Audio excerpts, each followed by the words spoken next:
Hello, everybody. My name is Pastor Terry Ellison. I'm here to interview someone that I think has a great anointing on their lives. I've seen the grace of God on his life. He and his wife, really instruments of God, have such a pleasant heart about them. And he's written books, but he's written another book. And this book is called Anointed in the Shadow, Broken but Still Anointed. Let's welcome Elder Evan L. Woods. How you doing? I'm doing fine, Pastor. How you doing today? I'm doing great. What inspired you to write this book? Well, when I wrote my very first book, God, He had told me that was going to be the first of many books. And so when one morning I was laying down and God dropped in my spirit, Anointed in the Shadow. And when He did that, immediately I knew that was a book. And so God began to minister to me about different things to write in the book. And then He gave me the subtopic, Broken but Still Anointed. And that's how I came about with this book. Wow. And so let's talk about in the shadow. You're anointed, but you're not out front, or you're hidden, or what does that mean? Well, anointed in the shadow, what it means is that you don't have to have a platform or be in a leadership position to be anointed by God. Oftentimes when we are in our stage of brokenness is when God, He anoints us, because it's during that time frame when we are hungry for God. And when we are hungry for God, you don't have to have a platform, you don't have to be in a leadership position. I think about David in the Bible. David, he was feeding the sheep, doing his job. But during that time frame, God, He anointed David to be king. He wasn't brought to the forefront until later, but he was anointed in the shadow when there was no one there to see him but his brothers, the prophet, and his daddy. So in the shadows, he learned great lessons, though. He learned how to kill lions and bears. Yes, in the shadows, that's where it's your training ground. Gotcha. Because oftentimes when you are doing something that may seem insignificant to others, but to you, you take pride in it. David, for instance, he took pride in taking care of the sheep. And when he was taking care of the sheep, that's when he killed the lion, he killed the bear. God was teaching him discipline. And through that time frame, David, he got into a relationship with God also. And it's that time in his brokenness, because you must understand that David, he was rejected. You know, he went through the stage of rejection, abandonment, loneliness, and all these other flaws that he had. And so when I say flaws, I don't mean sin. I'm just saying that those different characteristics that we have that make us feel that we're not significant. Wow. And that's what they was going through, but yet and still God anointed him. Wow. You know, a lot of people have misconception of God, what He's doing, what He's up to. You know, Job he said, "Have you considered?" You know, told Satan, "Have you considered my servant Job?" Yes. But at the same time, there should have been some kind of lesson involved with that. Although God knew his heart toward him, Yes. but there was still a way he needed to see God. So Yes. Talk about that. Yes, with Job, a lot of times people, when they talk about Job, they talk about the first 3 chapters of the Bible. I mean, of Job. Right. But the problem is, it's 39 more chapters. Right. And in those 39 more chapters, you find out that Job, he also had something going on inside of him, what he didn't even realize. But God knew it was there. And so during that time frame when Job was being, crucified by his friends, saying that he had an outward sin. But what they didn't know, and what Job didn't know either, is that his sin wasn't outward. He had an inward sin, self-righteousness. Wow. You know, the thing about Job, a lot of people think that Job just had it together always, but Job really had those insecurities inside him. And so let's talk about the self-righteousness side. What do you mean by self-righteousness? Well, with Job, when you begin to read those other chapters and his friends begin to come against him, you will hear the word I all the time. When someone says the word I all the time, they need to check themselves, because that's a character flaw. But see, with Job, he had this character flaw, but he didn't know it was there. Because Job, as we read the Bible, even God bragged on Job and said that he was upright, he was righteous, but God never said that he was without sin. And so as we go on through the book of Job, when God told Job, in a sense, stand up like a man. In other words, you have to defend yourself against everyone else, but where were you when I created? You know? Yeah. And so when that took place, that's when Job began to see himself. And once Job saw himself, the sin within him, the Bible said that Job, he repented. Wow.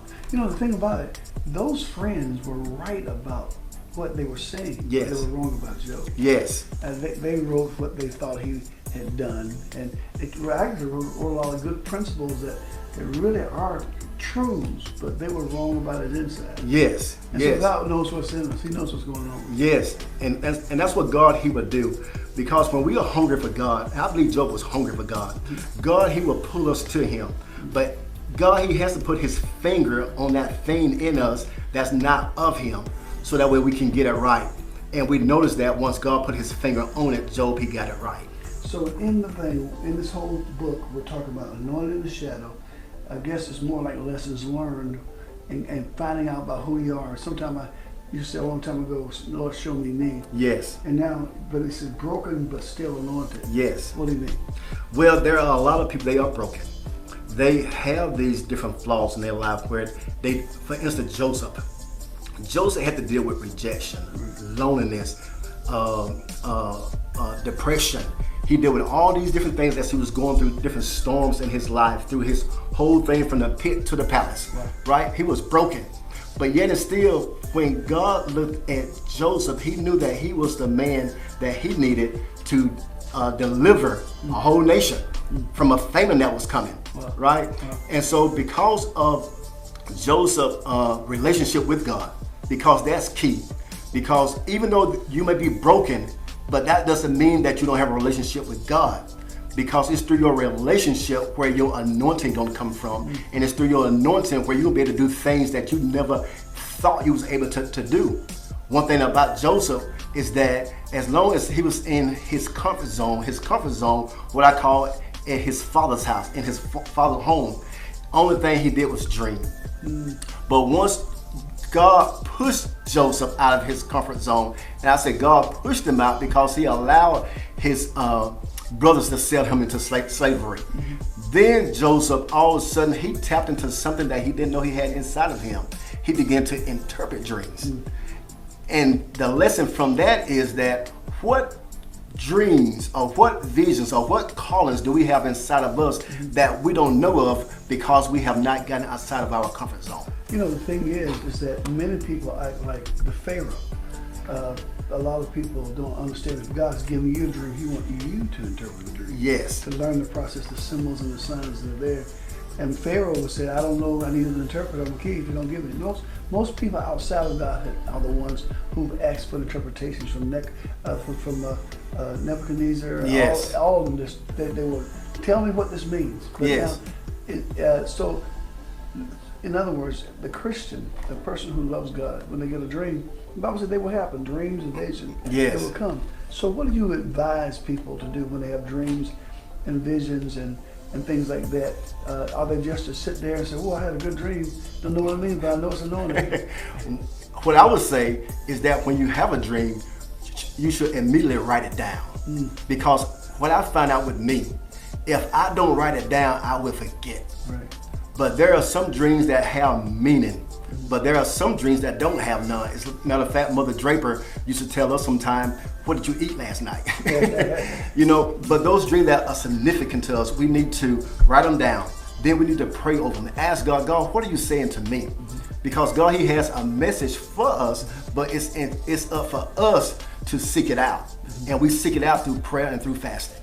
And so when Joseph told his dream, as long as he was dreaming, it's fine. But when he told his dream, yes, it bothered people. Yes. And so in the process, when you've been bothered, that's when the attacks come. Yes. And that's when God brings character out of you that you didn't know you had. Yes. Because Job went from the pit to the being sold, and from being sold to Potiphar's house, and Potiphar's house to prison.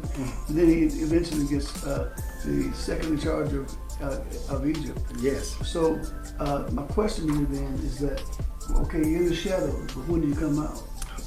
In God's timing. God's time. Yes, we can never rush God's timing. Only God knows the season that He wants to bring us to the forefront. When David was anointed, he was still a child, Wow. still a teenager. Right. But notice with David, yet even though he was anointed, he had the spirit of humility. Wow. And he went back and started tending the sheep.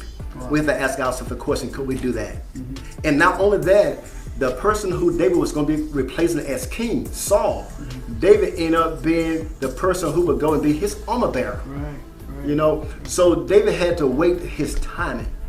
And if we try to get in front of God, then we're going to mess things all up. But that's the common problem right Yes. now. People think, like myself, you just rose up overnight and you start pastoring church. No. I went through processes and processes and processes. Yes. And then only in God's timing, because if you do things too early, it's like you're getting to have God, and that's not where we're supposed to be. No.